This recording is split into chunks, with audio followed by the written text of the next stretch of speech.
why you should buy Metal Gear Rising Revenge plus Vengeance. The story. You play as Raiden, a multi-time amputee, who, after losing his arms more times than Sekiro, a new game plus. Shit, not again. Has now come up with a new objective in life. To consume the organs of as many children as possible so that he can gain all their powers and become the greatest warrior of all time and defeat ex-President Trump. They'll make America great again! Nice. Thanks, Mega Man! Aha, just kidding, it looks dumb like you. Look, it snapped because you got it from an anime convention, you fucking weeb trash. I'll fucking kill you! By the way, when I said he's consuming the organs of children, I was being deadly serious, by the way. That is actually what's happening on screen right now. I'm not being sarcastic. Raiden, stop! Oh, you've gotta be kidding me. These bodies are government-made sex dolls that have been given mostly knives instead of guns for some reason, have also had the minds of kidnapped sewer children placed inside them. IOD's brain would get cut out. Run your ass out of there. These children were forced into jars and were mandatorily indoctrinated into the American military, and were also required by martial law to watch Sword Art Online at all times, causing them to go criminally insane and homicidal, and as a result, they will now attack anyone that is wearing a vague amount of black and is carrying a sword.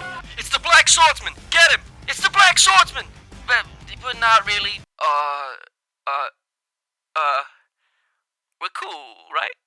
Shut up. Get him, I think! Raiden's adventure throughout this game consists of slashing, stabbing, swords, and sombreros. Estás bien? What you say? But on this adventure, you will also encounter bosses who wish to stop your child-murdering rampage. Dude, stop! But I must become stronger to defeat the Mega Man! Well, I don't like him either, Jack! So let's work together, and with the power of my sai and your sword, we can defeat him. Wait, you have a sai? Yeah, I do, why? Oh, fuck. Mine now. Okay, I'll die, and I'll take my memes with me. No, please. I've died after being separated from my body for only 40 minutes. When Raiden isn't too busy murdering child soldiers and adult soldier bodies, he is murdering the only sentient Tamagotchi that has been placed inside the body of a chainsaw-equipped dog. That is also a cyborg, because anything and everything is a cyborg in the Metal Gear universe after Snake decided to go into a microwave for literally no reason. Raiden, you could have just walked through. I mean, you can fucking summon lightning with no arms. Why the fuck didn't you walk into the microwave? One of us is enough. Also along Raiden's mission, which feels very Columbine-esque to be honest, Raiden will come across one female with more than one arm. One arm, two arm, three arm, four. Robots that have the name Gecko, moo like cows, use their tongue like frogs, and have feet like Mike Wazowski. We also come across the fan favourite boss, Infected Chopper, from the hit game Devil May Cry 2. 9 arm, let's take a look at her weapon. I heard it looks pretty cool. Are you fucking sick? The man who knows the true power of memes. Your memes end here. No, I passed one to you. Memes. Dumbasses who thought King Kong should win. Actually though, I think the monkey is pretty strong. Help me! And let's not forget, Raiden, aka Pepsi Man. Pepsi Man!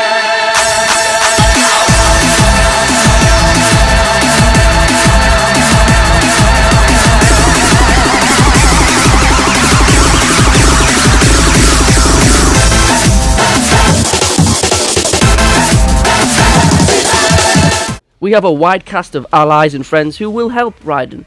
So much in this ruinous situation. We have the Scary Man, Tits, Doctor, but if Ed Boon spelt his name. Doctor. Get out of here, stalker. My fucking voices are so bad. The one child that Raiden decided he didn't want to murder due to them both being huge fans of Vanilla Ice. Go ninja, go ninja, go! But Raiden decided to at least cut off one of his arms anyway, since he is a child, and that pisses him off profusely. Yo, you remember Metal Gear Solid 4? Do you remember Sonny from Metal Gear Solid 4? Well, they decided to put Sonny from Metal Gear Solid 4 in the game instead of putting any character of actual substance from the Metal Gear Solid series in Revengeance, because who gives a fuck about Otacon or Meryl and Johnny? Am I right? This is hilarious. This rules. Oh, and how could I forget the best boy in the game, Remember that fucking dog with a chainsaw that looked like it came out of fucking Freeside? Well, we kind of stole him and gave him free will, which you would think is kind of stupid because he says he has an intellect far beyond human comprehension, which means he would, you know, try to delete humanity or something. But no, he just wants to be a fucking waste of space mutt that loses every single fight, but since he's a good boy, we'll give him a pass. Remote piloting and AI wiping have been disabled. So yeah, I say let's throw him a bone. Wordplay. My exoskeleton resembles a canine. Canines enjoy bones. Amusing on 2 levels. So Raiden meets this man who is literally stated to be a better swordsman than him, who is basically just Vamp and 10 times cooler, but not like Vamp at all, and also has a fucking sword called the Murasama. Let's talk about him later though, because he's gonna get mentioned in like a lot of sections in this video, because he has like a full DLC expansion himself, because he's pretty based. I could keep accurately depicting this game's plot, but according to people on the internet, this game isn't even technically canon because it wasn't directed by Kojima, so it has no part of the Metal Gear timeline anyway. So this story section seems pretty redundant and pointless. Shit. So on an unrelated note that has nothing to do with that previous sentence, let's talk about the gameplay. Raiden, there is a boy in these sewers. Have you ever played Bayonetta, Devil May Cry, God of War, fucking Grabbed by the Ghoulies? Well, forget about them. They have got absolutely nothing on Metal Gear Rising. I've got nothing. I've got nothing. In all seriousness, MGR feels just like all of those games I just mentioned, with the exception of like 2 or 3-ish things. Blade mode, the blocking in the game / lack thereof, and the Zandatsu, which when translated directly from Japanese means cut and take, which is pretty fucking accurate. All of these mechanics are intrinsically linked together. I don't really need to go over the more basic parts of the gameplay of hacking and smacking, as it's boilerplate as fuck. Mash light, and heavy sometimes, beat mission, get points, spend points on new moves, and upgrades and that sort of stuff you would see in any other hack and slash. Now to talk about the game's style of blocking.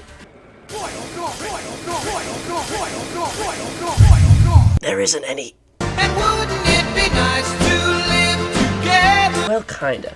Basically in most hack and slash games, blocking is a dedicated button, or the game doesn't really give you an option to, and instead it forces you to dodge like a Dark Souls speedrunner.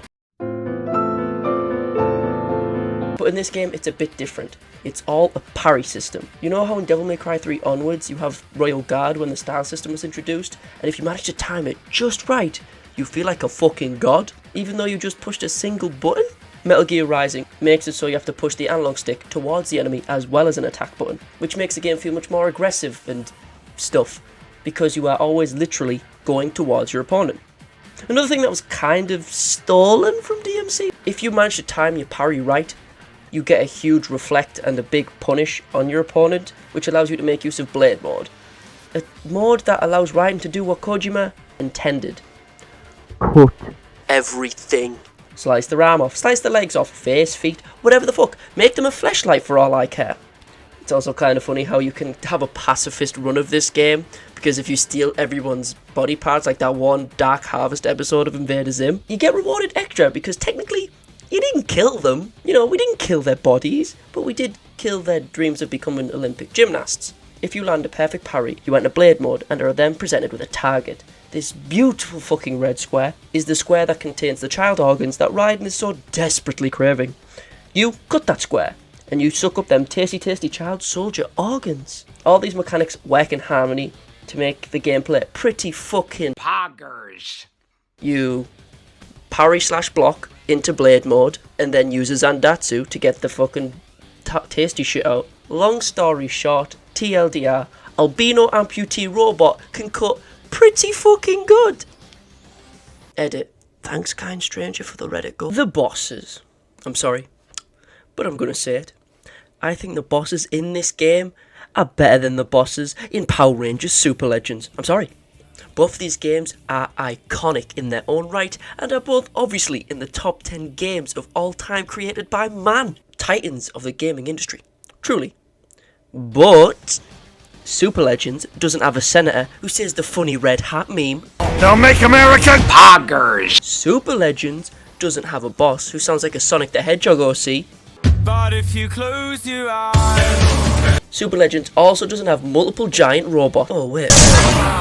This section of the bosses is linked to the next section, the music, heavily, because every single one of the bosses' themes links to their philosophies on life, battle, but I'll save that for later. The part I should mention in this section is the QTEs. Every game's QTEs nowadays and in the past, they've been garbage. That's the golden rule for the mass majority of games, for all games even. But there is an exception to every fucking rule. The QTEs of Metal Gear Rising are absolute fucking spectacles. It looks so fucking metal, and the music is made so it hits on the specific lines and beats when specific QTEs are started. The most famous, of course, being this one.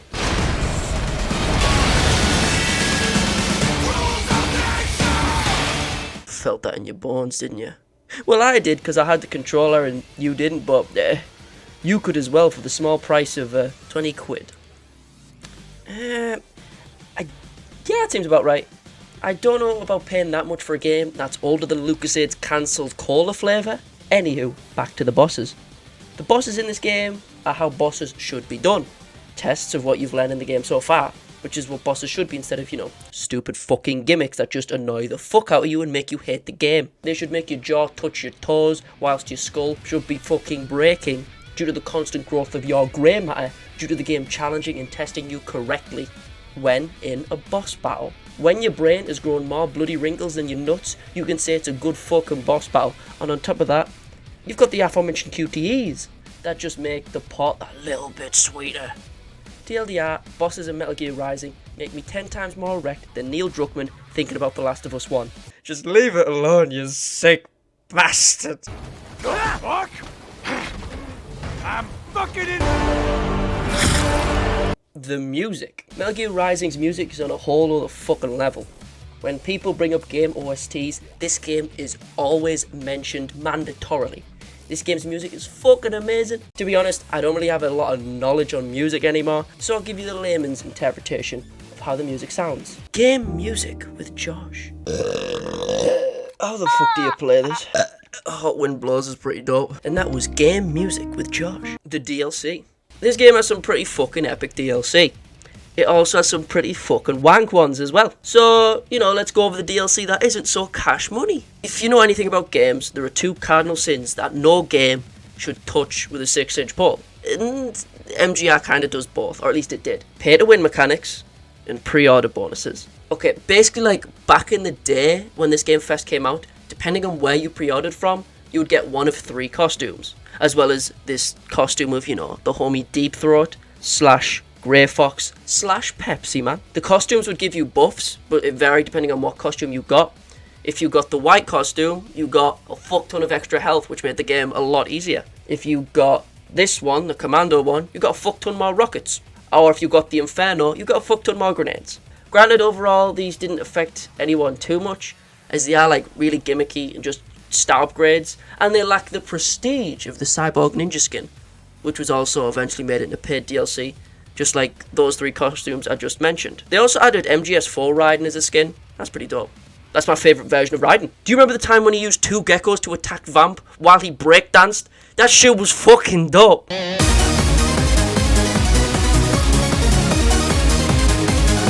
All the pre-order bonuses and stuff eventually became paid DLCs, but if you get it on PC, it comes with all the DLC anyway. And on top of that, you can mod the game, which is what I suggest for some pretty obvious reasons. They also added some extra VR missions as DLC, but they're boring and unimportant, so fuck them. Who gives a fuck? Now for the real DLC. The DLC that is dope. So you have the boring cosmetic stuff, the 3 random ass costumes that give you buffs, and the dope Deep Throat costume, which is kind of annoying because despite the fact it's supposed to be Grey Fox, he still has Raiden's sheath and it looks hella jank. So it just looks like Raiden's cosplaying as Grey Fox. Fucking whatever. But for this game, 2 DLC expansions were made where you do not play as Raiden anymore. No. You play as a literal better swordsman than Raiden, with the ability to fucking taunt a Metal Gear, as well as an all-knowing, almost omniscient AI with the intelligence of several countries combined that for some reason still insists on asking for belly rubs. Amusing on 2 levels. Both of these DLC expansions act as prequels to the main story, which means Raiden hasn't started licking his lips whenever he walks past a hospice yet. The gameplay differences between these 3 characters are very different. The DLCs feel different enough from Raiden's gameplay to make them feel like their own separate characters, while also sticking to the game's core mechanics, such as, the parrying block mechanics with blade mode and Zandatsus. So it still feels like the same game. But there is one major problem caused by these expansions, however. They reuse a lot of the main game's content, areas, bosses, shit like that. I'm pretty sure between both of the expansions, there's only one new boss, and it's Blade Wolf exclusive. But, granted, it comes with a fucking epic theme, the aforementioned Hot Wind Blows. Pretty fucking dope. These DLCs come with the game now on PC anyway, so who gives a fuck?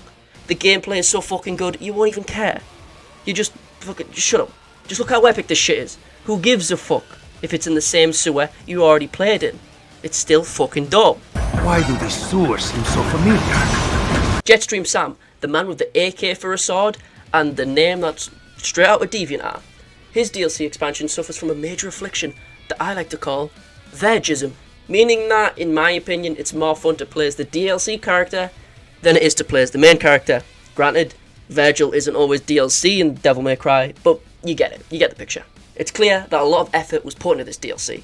Sam, gameplay-wise, also kind of feels like Virgil during gameplay. The constant EI or EIDO shit, constantly sheathing your sword and then shooting it out to steal people's arms. Let's talk about fucking Gunblade Squall over here. His gameplay centers around two mechanics that aren't present in the base game. Charging attacks, which is something that Raiden can only do with 2 moves, but you're never going to use them because they're kind of ass. And Sam charges every other move. And Sam also has the ability to taunt enemies. And somehow in doing so, he manages to genetically change their composition to include more salt. Taunting an enemy will cause them to be much more aggressive and cause them to do more damage. At the same time, they will also take a fuck ton more damage. So, yeah, it's useful. Not much else to say about Sam's expansion. You can beat it relatively quick, and once you'll beat it, it'll make you want to commit Toaster Bath, because you'll realise that there will never be a game made solely for Jetstream Sam, ever. Okay, yeah, Blade Wolf got a DLC as well. It's okay. It's not as good as Sam's. It's not as good as Raiden's gameplay, but it's better than the random VR missions. It's pretty cool. I mean, you pretty much ask Jeeves in the form of a robot dog that has a chainsaw for a tail. I mean, what more would you want? His gameplay annoys the fuck out of me though, since because it's a prequel, technically he isn't Blade Wolf yet. He's still LQI84 or whatever the fuck his name was. So instead of being an edgy cool name like Blade Wolf, which sounds like it was straight out of Tumblr, he has a name that makes it sound like Elon Musk fucking named him. Also, Blade Wolf goes through the same areas as Raiden, just like Sam, but unlike Sam, Blade Wolf also gets a unique boss. Also, this boss has its own theme, it's pretty dope. But Blade Wolf's gameplay feels kind of clunky and slow, because it's clear that despite there being a fully new boss and new content made just for him, his gameplay, it literally feels like they just took Blade Wolf's moveset from his boss fight and then just threw it on a character with no bells or whistles added. It just kind of feels like you're playing the modded version of him, like when you play the modded version of Virgil in DMC5. Yeah, it's cool, but it feels kind of depthless. It's depthless, but it's still fun. There just feels like there's not a lot to it. Despite the combat feeling slow and clunky, his movement, however, is really fucking fast and responsive. Even more so than both Sam and Raiden. On top of that, he's got fucking tail physics and he can run fast as fuck. Also, the boss that they added for Blade Wolf also makes use of the game's half-assed stealth mechanics for the first time. No other boss really does that. It just makes me wish that the game made use of its stealth mechanics more, and that there was more DLC. It's a shame, really. Anywho, that's enough about the DLCs that deserve a full spin-off of their own, even though Rising Revengeance is a spin-off, so it will be a spin-off of a spin-off of a spin-off DLC. And let's just talk about random shit in the game, okay? The content overall. Now it's time for me to go over some of the game's content, as well as some random bits and pieces, to sell you on the game just a little bit more. As it is in the title of the video, I am trying to convince you to buy this game. I know I've mentioned a lot of child murder and Geneva Convention breaking, but don't forget why you're here. So, the game should probably take you around 7 or 8ish hours to beat on your first playthrough, if you're not too big on action games. Probably a bit less if you're a huge DMC fan or something. This game has plenty of things for you to unlock and do, even after you've beaten the game.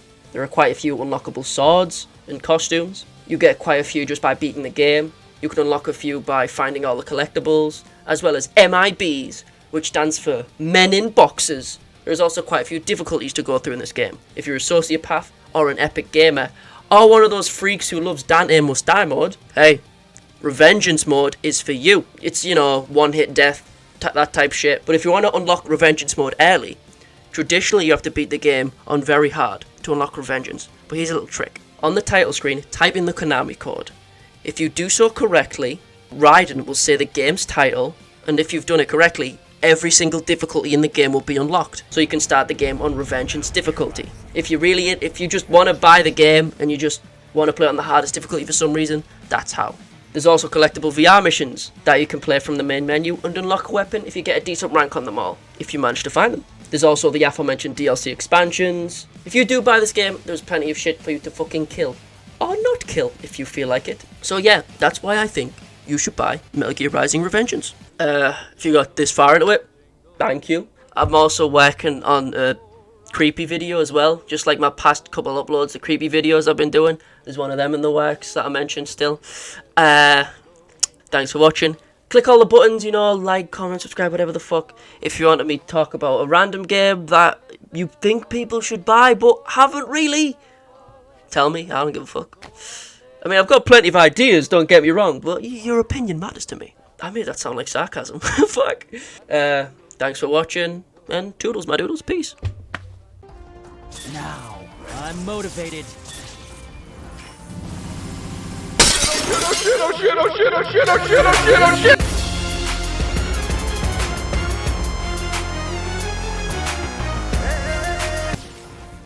Sweet! Groovy.